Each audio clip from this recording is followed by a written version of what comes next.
We have discussed Judeo-Christian tales of Genesis and Jacob, the Greek sagas of Prometheus, Orpheus, and Asclepius, the cultural ubiquity and ideas of dragons and the undead. We have talked about many things in the videos of this channel. Today, we will take our first swan dive into the deep ocean that is Norse mythology.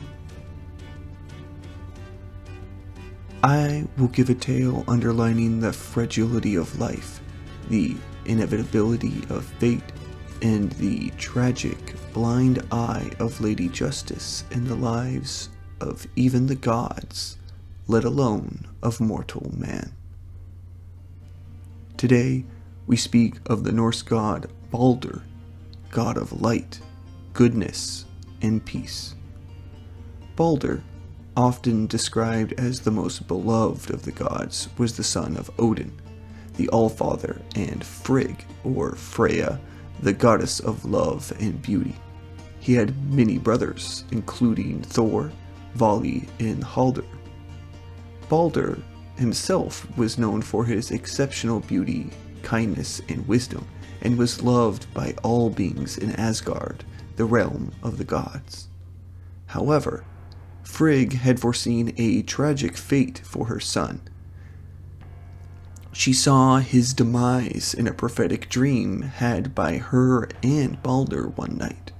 Disturbed by their premonition, she set out to secure promises from all things in the worlds to never harm Baldur. All things swore this oath, never to harm the god. All things except mistletoe, which was overlooked as being so harmless and unassuming, no oath was needed from it. This gained invulnerability became a source of amusement for the other gods, who would test Baldur's immunity by throwing objects at him, which would harmlessly bounce off. This brought much joy and entertainment to Asgard. Yet Loki, the trickster god, was jealous and resentful of Baldur's popularity and invulnerability. Loki discovered that mistletoe had been overlooked by Frigg when securing her promises of protection. Taking advantage of this oversight, Loki fashioned a dart or spear from mistletoe. Loki then deceived Hodur, the Norse god of darkness and winter, and Baldur's blind brother, into shooting this dart at Baldur during a game where the gods were testing him. Hodur, unaware of the consequences, throws the dart, which pierces Baldur's heart, killing him instantly. The death of Baldur plunges the gods into deep grief and mourning. Frigg's efforts to reverse Baldur's death prove unsuccessful, as even the powerful goddess Hel, ruler of the realm of the dead, refuses to release Baldur from her domain.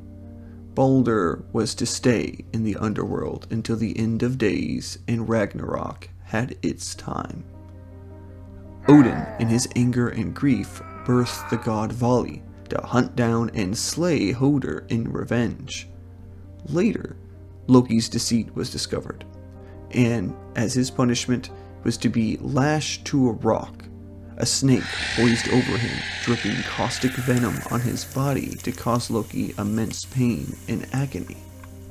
A rather familiar sounding punishment from a previous video. Nonetheless, that is the story of Baldur, a peaceful, good god taken from this world by a tragic mistake. Though, knowing this channel, we won't just stop this video here. So the question is, what does this story mean? What understandings can we glean from this ancient tale about contemporary life? And what morals did the Old Norse wish to teach us with this story? I have two thoughts on this. First, the contrast between Baldur, the god of light and goodness, and Hodur, his blind brother and god of darkness and winter, who unwittingly became his instrument of death, is poetic and thought-provoking.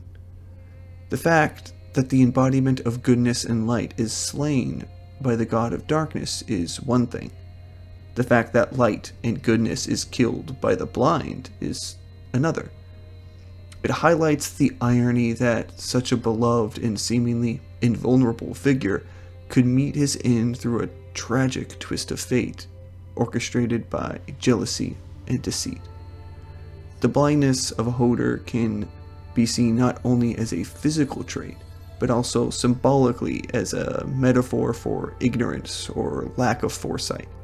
His action, driven by Loki's manipulation, represents how even the most well-intended beings can be misled or used as tools for darker purposes. Lady Justice is blind, and thus her hand must be guided.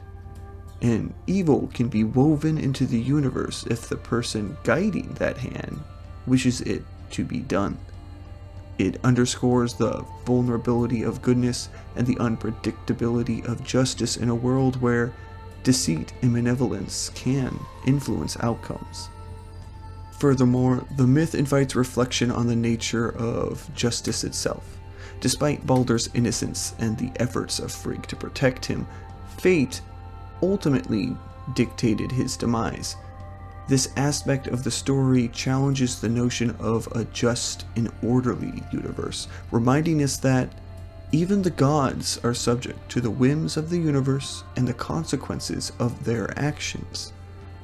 Overall, the story of Baldur's death resonates with a timeless theme of light versus darkness, of fate versus free will, and the intricate balance between good and evil. It continues to captivate us with its symbolism and profound insights into human nature and the cosmos.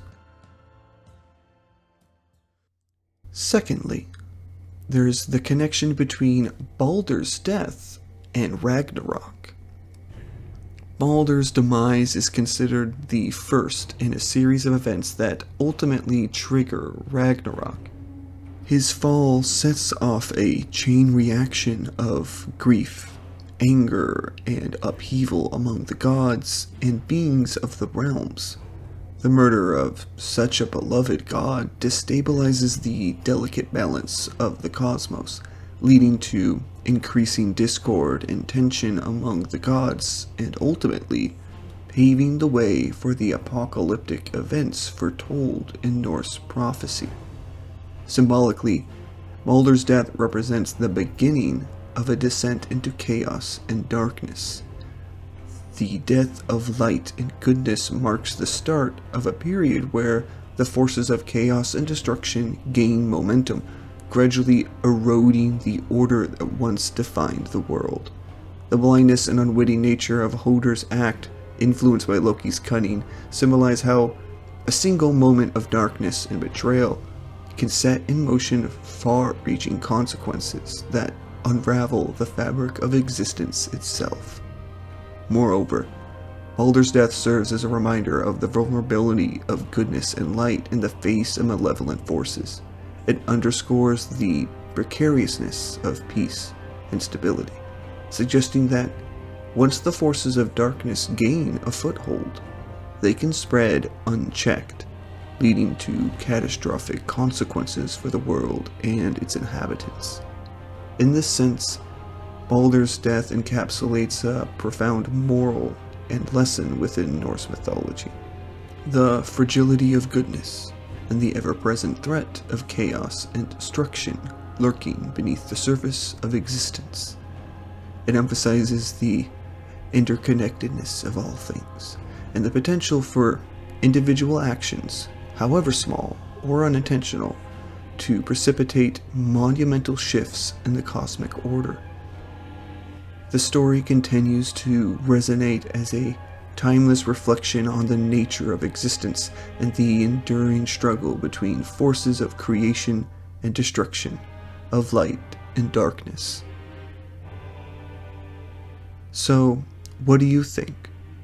Does Baldur signify the start of the reign of darkness? Do you think Hodor deserved death for his unwitting role in this tragedy? And did Loki get what he deserved? Let me know. If you enjoyed this video, please give it a like and don't forget to subscribe if you haven't already. If you have further topic ideas for future videos, put them down in the comments. And of course, thank you, listeners.